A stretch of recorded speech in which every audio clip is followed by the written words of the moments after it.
നമ്മൾ നോക്കാൻ പോകുന്നത് the payment of gratuity act എന്ന് പറയുന്ന പാർട്ടാണ്. ഇത് നോർമലി ഒരു 2 മാർക്സ് അല്ലെങ്കിൽ 6 മാർക്സ് ആയിട്ടുള്ള ഒരു ക്വസ്റ്റ്യൻ ആണ് ഇതിനകത്ത് നിന്ന് ജനറലി വരുന്നത്. ബട്ട് സ്റ്റിൽ ഇതൊരു ഇമ്പോർട്ടൻ്റ് ആയിട്ടുള്ള ഏരിയ ആണ്. ചിലപ്പോൾ സാലിങ് ഫീച്ചേഴ്സ് എന്നൊക്കെ പറഞ്ഞിട്ട് വേണമെങ്കിൽ 12 മാർക്സിനും ഒക്കെ വരാൻ പറ്റുന്ന ഒരു ഏരിയ ആണ് ഈ ഒരു പേയ്മെന്റ് ഓഫ് ഗ്രാറ്റുവിറ്റി എന്നുള്ളത്. അപ്പോൾ നമുക്ക് ജസ്റ്റ് ടോപ്പിക് എന്താണെന്ന് നോക്കാം.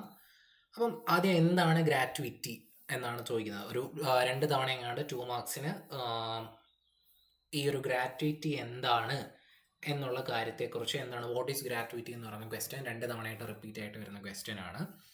ലളിതമായിട്ട് പറഞ്ഞു കഴിഞ്ഞാൽ ഒരു ജീവനക്കാരൻ തൻ്റെ സ്ഥാപനത്തിന് നൽകിയ ദീർഘകാല സേവനത്തിനുള്ള പ്രതിഫലമായി തൊഴിലുടമ നൽകുന്ന തുകയാണ് ഗ്രാറ്റുവിറ്റി. അതായത് നിങ്ങൾ ഒരു പെർട്ടിക്കുലർ ഇൻസ്റ്റിറ്റ്യൂഷൻ അല്ലെങ്കിൽ ഒരു സ്ഥാപനത്തിൽ കുറേ കാലമായിട്ട് ജോലി ചെയ്യുന്നെങ്കിൽ അതിനൊരു നന്ദി സൂചകമായിട്ട് അവിടുത്തെ അതിൻ്റെ മുതലാളി അല്ലെങ്കിൽ അവിടുത്തെ എംപ്ലോയിക്ക് നൽകുന്ന അല്ലെങ്കിൽ നിങ്ങൾക്ക് നൽകുന്ന ആ ഒരു എമൗണ്ടിനെ വിളിക്കുന്ന പേരാണ് ഗ്രാറ്റുവിറ്റി എന്ന് പറയുന്നത്. ഓക്കെ, സുപ്രീം കോടതിയുടെ ഈ ഒരു Delhi cloth general mills limited versus workman എന്ന് പറയുന്ന കേസിനകത്ത് പറഞ്ഞ ഡെഫിനിഷൻ, ഗ്രാറ്റുവിറ്റിയുടെ ഡെഫിനിഷൻ ഇതാണ്. എന്താണ് ഗ്രാറ്റുവിറ്റി എന്ന് പറയുന്നത്? ഒരു ഔദാര്യമല്ല, മറിച്ച് തൻ്റെ ഒരുപാട് വർഷത്തെ ആ ഒരു ഇൻസ്റ്റിറ്റ്യൂഷൻ അല്ലെങ്കിൽ ആ ഒരു കമ്പനി അല്ലെങ്കിൽ ആ ഒരു സ്ഥാപനത്തിലുള്ള തൻ്റെ ഒരുപാട് വർഷത്തെ ദീർഘകാലമായിട്ടുള്ള അയാളുടെ സർവീസിനുള്ള ഒരു താങ്ക്സ് ഗിവിങ് അല്ലെങ്കിൽ നന്ദി സൂചകമായിട്ട് കൊടുക്കുന്ന ഒന്നിനെയാണ് നമ്മൾ ഗ്രാറ്റുവിറ്റി എന്ന് പറയുന്നത്. ഓക്കെ, അതൊരു ഔദാര്യമല്ല, it's a kind of thanks giving. Because ആ ഒരു വ്യക്തി അത്ര കാലമായിട്ട് ആ ഒരു ഇൻസ്റ്റിറ്റ്യൂഷനിൽ നിൽക്കുന്ന വ്യക്തിയാണ്. ഓക്കെ, ദെൻ ഇനി നമുക്ക് എലിജിബിലിറ്റി. ഇനി അടുത്ത കുറച്ച് കണ്ടീഷൻസ് ഒക്കെ ഉണ്ട്. അങ്ങനെ എല്ലാവർക്കും ഗ്രാറ്റുവിറ്റി കൊടുക്കാൻ കിട്ടത്തില്ല, അതിന് കുറച്ച് കണ്ടീഷൻസ് ഉണ്ട്. ആർക്കൊക്കെയാണ്, ഏതൊക്കെ കൈൻഡ്സ് ഓഫ് എംപ്ലോയിക്കാണ് ഗ്രാറ്റുവിറ്റി കിട്ടാൻ, അല്ലെങ്കിൽ ആർക്കൊക്കെ ഇത് ലഭിക്കും, കിട്ടാൻ അവകാശമുള്ളത് ആർക്കൊക്കെയാണെന്നാണ് നമുക്ക് നോക്കുന്നത്. ഒന്നെന്ന് പറയുന്നത് an employee becomes eligible for the gratuity if he or she has rendered continuous service of not less than 5 years. 5 വർഷമോ അല്ലെങ്കിൽ അതിൽ കൂടുതലോ ഒരു വ്യക്തി ഒരു സ്ഥാപനത്തിൽ നിന്ന് ജോലി ചെയ്താൽ മാത്രമേ ആ സ്ഥാപനത്തിൽ നിന്ന് അയാൾക്ക് ഈ ഒരു ഗ്രാറ്റുവിറ്റി എമൗണ്ട് കിട്ടത്തുള്ളൂ. ഒരു 2, 3, 4 വർഷമൊക്കെ ആണെങ്കിൽ പോലും അയാൾക്ക് കിട്ടില്ല, ഗ്രാറ്റുവിറ്റി കിട്ടില്ല. So gratuity shall be payable to an employee if he works on that institution for not less than 5 years. 5 വർഷത്തിൽ കുറയാതെ ഒരു സ്ഥാപനത്തിൽ അയാൾ സേവനം അനുഷ്ഠിച്ചിരുന്നാൽ അയാൾക്ക് ആ തൊഴിലാളിക്ക് അയാൾക്ക് ഗ്രാറ്റുവിറ്റി കിട്ടാനുള്ള അവകാശമുണ്ട്. ഓക്കെ, ദെൻ ഇനി അടുത്തത്, എപ്പോഴാണ് ഇയാൾക്ക് ഗ്രാറ്റുവിറ്റി കൊടുക്കേണ്ടത്? എംപ്ലോയിക്ക് എപ്പോഴാണ് ഗ്രാറ്റുവിറ്റി കൊടുക്കേണ്ടത്? അത് 5 വർഷം കഴിയുമ്പോൾ തന്നെ കൊടുക്കണം അങ്ങനൊന്നുമല്ല. ഈ ഗ്രാറ്റുവിറ്റി കൊടുക്കേണ്ട ഒരു ടൈമുണ്ട്. ഒന്നെങ്കിൽ അയാളുടെ അയാളുടെ വയസ്സനുസരിച്ച് അയാൾ റിട്ടയർ ആവുമ്പോൾ, അല്ലെങ്കിൽ അയാൾ അല്ലാതെ സ്വമേധയാ അല്ലാതെ അതിന് മുമ്പേ റിട്ടയർമെന്റ് എടുത്തു കഴിഞ്ഞാൽ അങ്ങനെ. ദെൻ റെസിഗ്നേഷൻ, ഒരാൾ റിസൈൻ ചെയ്യുവാണെങ്കിൽ, അല്ലെങ്കിൽ അയാളുടെ മരണമോ അല്ലെങ്കിൽ മറ്റെന്തെങ്കിലും അപകടങ്ങളോ സംഭവിച്ചു കഴിഞ്ഞ് കഴിഞ്ഞാൽ ആ ഒരു വ്യക്തി അവിടെ 5 വർഷമായിട്ട് ജോലി ചെയ്ത് കഴിഞ്ഞ് കഴിഞ്ഞാൽ ആ ഒരു പോയിന്റ് ഓഫ് ടൈമിൽ എംപ്ലോയിക്ക് ഈ ഒരു ഗ്രാറ്റുവിറ്റി എമൗണ്ട് കൈമാറേണ്ടതാണ്. Okay, then the condition of the 5-year continuous service is not required in the case of death. അയാൾ 5 വർഷം കഴിഞ്ഞ് അതായത് 5 വർഷം കഴിഞ്ഞ് എന്നിട്ട് അയാൾ മരിച്ചുപോയി എന്ന് വിചാരിക്കുക. അപ്പം സ്വാഭാവികമായിട്ട് എന്താ ചെയ്യേണ്ടത്? അയാളുടെ ലീഗൽ ഹയേഴ്സിനോ അല്ലെങ്കിൽ നോമിനിക്കോ വേണം കൊടുക്കാൻ, ഈ ഒരു ഗ്രാറ്റുവിറ്റി എമൗണ്ട് കൊടുക്കാൻ. അയാൾ 5 വർഷം കഴിഞ്ഞപ്പോൾ മരിച്ചു എന്ന് പറഞ്ഞുകൊണ്ട് ഗ്രാറ്റുവിറ്റി കൊടുക്കാതിരിക്കരുത്. Okay, then applicability. ഏതൊക്കെ ഇൻസ്റ്റിറ്റ്യൂഷൻസിന് ഇത് ബാധകമാണ്? ആപ്ലിക്കബിലിറ്റി അതാണ് നമ്മളിവിടെ നോക്കാൻ പോകുന്നത്. All the establishment with 10 or more employees. ഏതൊക്കെ ഒരു എസ്റ്റാബ്ലിഷ്മെന്റ് അല്ലെങ്കിൽ ഒരു ഇൻസ്റ്റിറ്റ്യൂഷൻസിൽ 10 അധികമോ എംപ്ലോയീസ് വർക്ക് ചെയ്യുന്നുണ്ടെങ്കിലും അവിടെയുള്ള എല്ലാ എംപ്ലോയീസും 5 വർഷം കഴിഞ്ഞ് കഴിഞ്ഞാൽ കൊടുക്കാൻ ബാധ്യരാവും?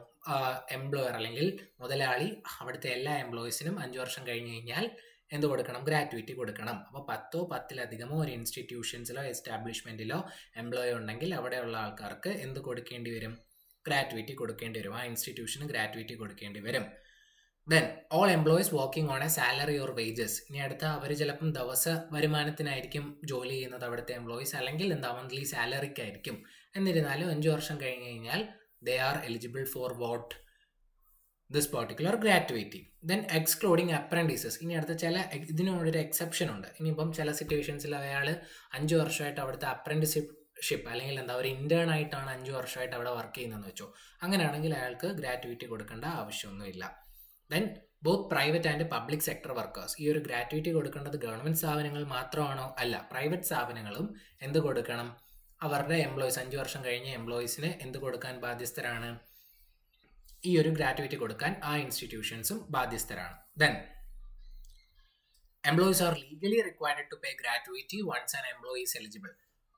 എംപ്ലോയി എലിജിബിൾ ആണെങ്കിൽ എംപ്ലോയർ എന്തായാലും എന്ത് കൊടുക്കണം? ഗ്രാറ്റുവിറ്റി കൊടുക്കണം. ഇല്ലെങ്കിൽ അതൊരു ഒഫൻസ് ആവും. ഈ ഒരു ആക്ട് വഴി ആ എംപ്ലോയർക്കെതിരെ ആക്ഷൻസും കാര്യങ്ങളൊക്കെ എടുക്കാവുന്നതാണ്. ഇനി അടുത്ത് നമ്മൾ നേരത്തെ പറഞ്ഞൊരു സംഭവമാണ് എന്ത്? 5 വർഷം കണ്ടിന്യൂസ് ആയിട്ട് വർക്ക് ചെയ്യണം, എന്നാലേ നമുക്കിത് കിട്ടത്തുള്ളൂ. ഇവിടെ നമ്മൾ എലിജിബിലിറ്റിയുടെ പറഞ്ഞായിരുന്നു, കണ്ടോ? He or she has rendered continuous service of not less than 5 years. 5 വർഷം കണ്ടിന്യൂസ് ആയിട്ട് വർക്ക് ചെയ്യണം. ഇനിയിപ്പോൾ അവിടെ ആ കണ്ടിന്യൂസ് സർവീസ് എന്നുള്ളത് കൊണ്ട് എന്താണ് ഉദ്ദേശിക്കുന്നതെന്നാണ്.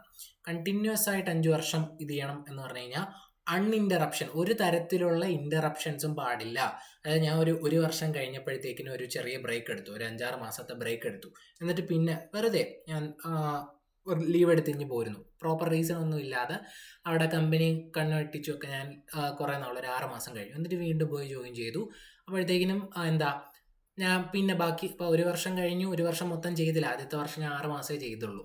എന്നിട്ട് ഞാൻ കുറച്ച് ആൾ കഴിഞ്ഞപ്പോൾ എനിക്കിങ്ങനെ റിട്ടയർ ആവാൻ നേരത്ത് ഗ്രാറ്റുവിറ്റി വേണമെന്ന് പറഞ്ഞു കഴിഞ്ഞാൽ അവർ കൗണ്ട് ചെയ്ത് നോക്കും. നോക്കിയ നേരത്ത് ഞാൻ ഇടയ്ക്ക് വെച്ച് ബ്രേക്ക് ചെയ്തിട്ടുണ്ട്. ഈ 5 വർഷം കണ്ടിന്യൂസ് ആയിട്ടല്ല, അതിൻ്റെ ഇടയ്ക്ക് എനിക്ക് ബ്രേക്ക് ചെയ്തിട്ടുണ്ട്. അങ്ങനെയാണെങ്കിൽ എൻ്റെ മുതലാളി എനിക്ക് എന്ത് തരണ്ട? ഗ്രാറ്റുവിറ്റി തരണ്ട. But once I do the job continuous ആയിട്ടാണ് ചെയ്യുന്നത്, ഞാൻ ബ്രേക്ക് ഒന്നും എടുക്കാതെ കണ്ടിന്യൂസ് ആയിട്ട് 5 വർഷം വർക്ക് ചെയ്താൽ മാത്രമേ എനിക്ക് എന്ത് തരാൻ ബാധ്യസ്ഥരാകും മുതലാളി അല്ലെങ്കിൽ ആ ഒരു ഇൻസ്റ്റിറ്റ്യൂഷൻ. 5 വർഷം കണ്ടിന്യൂസ് ആയിട്ട് ജോലി ചെയ്താൽ മാത്രമേ ഗ്രാറ്റുവിറ്റി കിട്ടേണ്ടതുള്ളൂ. ഇനി അടുത്തേക്ക് ഒരു കണ്ടിന്യൂസ് സർവീസ് എന്നുകൊണ്ട് അത് ഭയങ്കര സ്ട്രിക്റ്റർ സെൻസിലല്ല. ഇനിയിപ്പോൾ നിങ്ങൾക്ക് പനി വന്നു, അല്ലെങ്കിൽ ഒരു സ്ത്രീയാണ് നിങ്ങളെങ്കിൽ നിങ്ങളൊരു മെറ്റേണിറ്റി ലീവ് എടുത്തു, പ്രഗ്നൻ്റ് ആയിരുന്ന ടൈമിൽ മെറ്റേണിറ്റി ലീവ് എടുത്തു. അപ്പോൾ അവിടെയൊക്കെ എന്ന് പറഞ്ഞു കഴിഞ്ഞാൽ കണ്ടിന്യൂസ് അല്ലല്ലോ. അപ്പോൾ എംപ്ലോയിയുടേതായിട്ടുള്ള ഫോൾട്ട് കാരണമല്ല, അല്ലാതുള്ള എന്തെങ്കിലും റീസൺസ്, മേ ബി സിക്നെസ്, അയാൾക്ക് അസുഖം ബാധിച്ചോ, അല്ലെങ്കിൽ എന്തെങ്കിലും ആക്സിഡൻറ്റ്സ് ബാധിച്ചോ, അല്ലെങ്കിൽ നിയമപ്രകാരമുള്ള ലോ പ്രകാരമുള്ള ലീവ് എടുക്കുകയാണെങ്കിലോ, അല്ലെങ്കിൽ ചില സമയത്ത് ഇൻസ്റ്റിറ്റ്യൂഷൻസിലൊക്കെ സമരങ്ങളും കാര്യങ്ങളൊക്കെ കാരണം ഇൻഡസ്ട്രീസ് ഒക്കെ അടച്ചിടാം അല്ലേ. അങ്ങനെയുള്ള സിറ്റുവേഷൻസിൽ ഒക്കെ ചിലപ്പോൾ ഇത് കണക്ക് ബ്രേക്ക് സംഭവിക്കാം. അപ്പോൾ കണ്ടിന്യൂസ് 5 വർഷമാണെന്ന് നമുക്ക് പറയാൻ പറ്റത്തില്ല അല്ലേ. ബട്ട് സ്റ്റിൽ അപ്പോൾ എംപ്ലോയിയുടേതല്ലാത്ത കാരണങ്ങൾ കൊണ്ട് ഇങ്ങനെയുള്ള ബ്രേക്ക് വന്നു കഴിഞ്ഞാലും അതൊന്നും കുഴപ്പമില്ല. സ്റ്റിൽ അത് 5 വർഷമായിട്ട് തന്നെ കാൽക്കുലേറ്റ് ചെയ്യും. അപ്പോൾ അതാ പറയുന്നത് ഇവിടെ 5 വർഷം കണ്ടിന്യൂസ് സർവീസ് എന്ന് പറയുന്നത് എംപ്ലോയിയുടേത് കയ്യിൽ നിന്ന് ഫോൾട്ട് അല്ലാതെ വേറെ എന്തെങ്കിലും reasons beyond the employees fault വന്നു കഴിഞ്ഞാൽ കുഴപ്പമില്ല, സ്റ്റിൽ അത് 5 വർഷമായിട്ട് തന്നെ കണക്ക് കൂട്ടും. ഓക്കെ, ഇനി അടുത്ത് ഇവിടെ കൊടുത്തിട്ടുണ്ട് സിക്ക് ലീവോ, മെറ്റേണിറ്റി ലീവോ, ഓൺഡ് ലീവോ, കാഷ്വൽ ലീവോ, മെഡിക്കൽ ലീവോ do not break the continuity of the service provide they are taken according to the service rules and law. അയാൾക്ക് കൊടുത്തേക്കുന്ന സർവീസ് റൂൾസ് പ്രകാരം തന്നെയാണ് അയാൾ ലീവും കാര്യങ്ങളൊക്കെ എടുത്തേക്കുന്നതെങ്കിൽ still it is calculated as what? Continuous service. 5 വർഷമായിട്ട് തന്നെ കണ്ടിന്യൂസ് ആയിട്ട് തന്നെ കൂട്ടും. Then forfeiture of the gratuity. ഇതൊരു പ്രോബ്ലം ക്വസ്റ്റ്യൻ ആയിട്ട് ചോദിക്കാം, അല്ലെങ്കിൽ ഒരു 2 മാർക്സ് ആയിട്ട് ചോദിക്കാവുന്ന ഒരു ക്വസ്റ്റ്യൻ ആണിത്. ഫോർഫീച്ചർ ഓഫ് ദ ഗ്രാറ്റുവിറ്റി, അതായത് ചില സിറ്റുവേഷൻസിൽ ഈ ഒരു ഇൻസ്റ്റിറ്റ്യൂഷൻസ് അല്ലെങ്കിൽ എംപ്ലോയിക്ക് ഈ ഒരു ഗ്രാറ്റുവിറ്റി എമൗണ്ട് കൊടുക്കില്ല. ചിലപ്പോൾ അയാൾ 5 വർഷം ജോലിയൊക്കെ ചെയ്തിട്ടുണ്ടായിരിക്കും, പക്ഷേ ചില സർക്കംസ്റ്റാൻസസിൽ എംപ്ലോയർ ഇത് കൊടുക്കാൻ ബാധ്യസ്ഥനല്ല. ഓക്കെ, അവർക്ക് വേണമെങ്കിൽ കൊടുത്താൽ മതി എന്നുള്ള സിറ്റുവേഷൻസ് വരും. അത് ഏതൊക്കെ സിറ്റുവേഷൻസ് ആണെന്ന് നമുക്കത് ഇവിടെ ബോൾഡ് ചെയ്ത് കൊടുത്തിട്ടുണ്ട്. Moral turpitude, riotous or disorderly conduct, violence or for causing damage or loss to the employer property.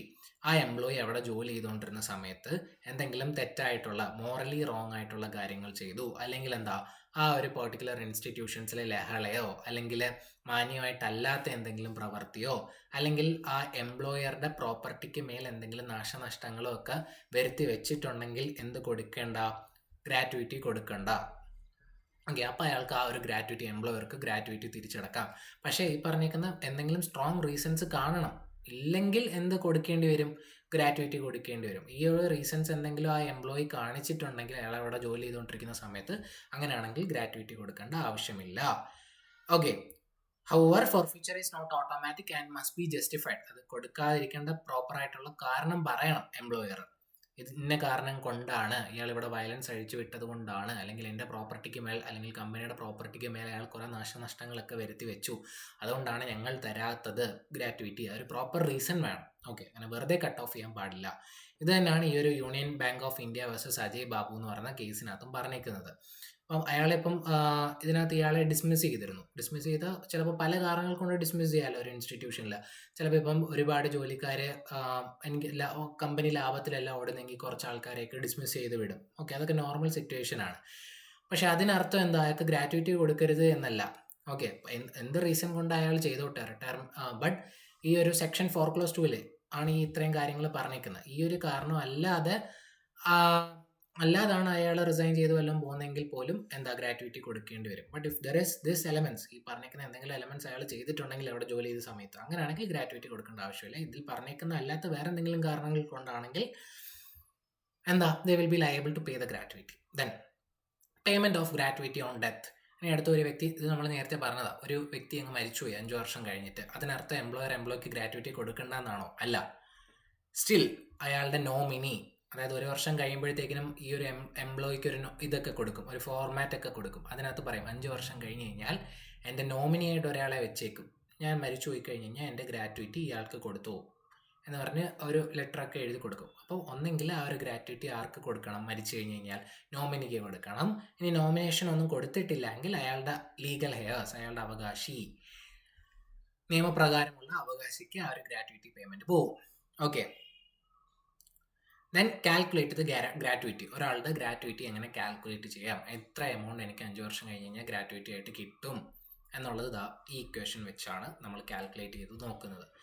Gratuity is equal to last drawn basic salary, അവസാനം അയാൾ വാങ്ങിയ സാലറി, അതിൻ്റെ കൂടെ ഡി എന്നിവിടെ ഉദ്ദേശിക്കുന്നത് ഡിയറൻസ് അലവൻസ്. അതിൻ്റെ കൂടെ എന്തെങ്കിലും ഡിയറൻസ് അലവൻസ് ഉണ്ടെങ്കിൽ അതിനെ എന്തുകൊണ്ട് മൾട്ടിപ്ലൈ ചെയ്യണം, number of completed years of service, എത്ര വർഷം അയാൾ അവിടെ ജോലി ചെയ്തു അതുമായിട്ട് ഇൻറ്റു ചെയ്യണം. വീണ്ടും അതിനെ ഒന്നുകൂടെ കൊണ്ട് മൾട്ടിപ്ലൈ ചെയ്യണം, 15/26. അതിനെ 15 കൊണ്ട് മൾട്ടിപ്ലൈ ചെയ്തിട്ട് മൊത്തത്തിനെ 26 കൊണ്ട് ഡിവൈഡ് ചെയ്യുമ്പോൾ നിങ്ങൾക്ക് ഗ്രാറ്റുവിറ്റി കിട്ടും. നിങ്ങൾക്ക് എത്ര ഗ്രാറ്റുവിറ്റി കിട്ടണമെന്ന് ഈ ഒരു ഇക്വേഷൻ വെച്ച് ഭാവിയിൽ ചെയ്ത് നോക്കിയാൽ മതി. Okay, then authorities under the act. നമ്മൾ പറഞ്ഞല്ലോ, ഇവിടെ നേരത്തെ ഞാൻ പറഞ്ഞില്ല, സ്കിപ്പ് ചെയ്ത് പോയതാണ് ഈ ഒരു കൺട്രോളിങ് അതോറിറ്റിയെ കുറിച്ച്. അത് ലാസ്റ്റ് പറയാം എന്ന് വെച്ചിട്ടാണ് ഞാൻ ഇവിടെ സ്കിപ്പ് ചെയ്തത്. ഓക്കെ, അതായത് നിങ്ങൾക്ക് ഗ്രാറ്റുവിറ്റി വിഷയപ്പെട്ട എന്തെങ്കിലും ഒരു പരാതിയോ അല്ലെങ്കിൽ ഒരു എംപ്ലോയിക്ക് ഗ്രാറ്റുവിറ്റി തന്നില്ല, അങ്ങനെയുള്ള എന്തെങ്കിലുമൊക്കെ വിഷയം ഉണ്ടെങ്കിൽ അതിനൊരു പ്രത്യേക അതോറിറ്റി ഉണ്ട്. ആ അതോറിറ്റി വിളിക്കുന്ന പേരാണ് കൺട്രോളിങ് അതോറിറ്റി. അവിടെ പോയി നിങ്ങൾക്ക് നിങ്ങളുടെ ഡിസ്പ്യൂട്ട് പരിഹരിക്കാം. എൻ്റെ എംപ്ലോയർ എനിക്ക് ഗ്രാറ്റുവിറ്റി തന്നില്ല, അല്ലെങ്കിൽ മൊത്തം ഗ്രാറ്റുവിറ്റി എമൗണ്ട് തന്നില്ല, ഇങ്ങനെയുള്ള എന്തെങ്കിലുമൊക്കെ പ്രശ്നമുണ്ടെങ്കിൽ നിങ്ങൾ ഈ കൺട്രോളിങ് അതോറിറ്റി അപ്രോച്ച് ചെയ്താൽ മതി. ഇനി അടുത്ത കൺട്രോളിങ് അതോറിറ്റിക്ക് ഒരു സിവിൽ കോടതിയുടെ എല്ലാ തരത്തിലുള്ള പവേഴ്സും ഉണ്ട്. അങ്ങനെ കൺട്രോളിങ് അതോറിറ്റി ഒരു ഓർഡറൊക്കെ ഇടും. ആ ഡിസിഷനിൽ നിങ്ങൾക്ക് നിങ്ങൾ പറഞ്ഞ ഒരു ഡിസിഷൻ അല്ല കിട്ടിയത്, നിങ്ങൾക്ക് ഫേവറബിൾ ആയിട്ടില്ലെങ്കിൽ നിങ്ങൾക്ക് സ്റ്റിൽ എങ്ങോട്ട് അപ്ലൈ ചെയ്യാം, ഒരു അപ്പാലറ്റ് അതോറിറ്റി ഉണ്ട്. ഇതിന് അപ്പാലറ്റ് അതോറിറ്റിയിലേക്ക് അപ്പീലിന് പോയാൽ മതി. പക്ഷേ ഈ ഒരു ഡിസിഷൻ വന്നിട്ട്, കൺട്രോളിങ് അതോറിറ്റിയുടെ ഡിസിഷൻ വന്നിട്ട് വിത്തിൻ 16 ഡേയ്സിനുള്ളിൽ തന്നെ നിങ്ങൾ ഈ ഒരു അപ്പാലറ്റ് അതോറിറ്റിയിലേക്ക് അപ്പീൽ പോകണം. സോ ഇത്രയാണ് ഈ ഒരു payment of gratuity act of 1972 നമ്മൾ പഠിക്കുന്നത്.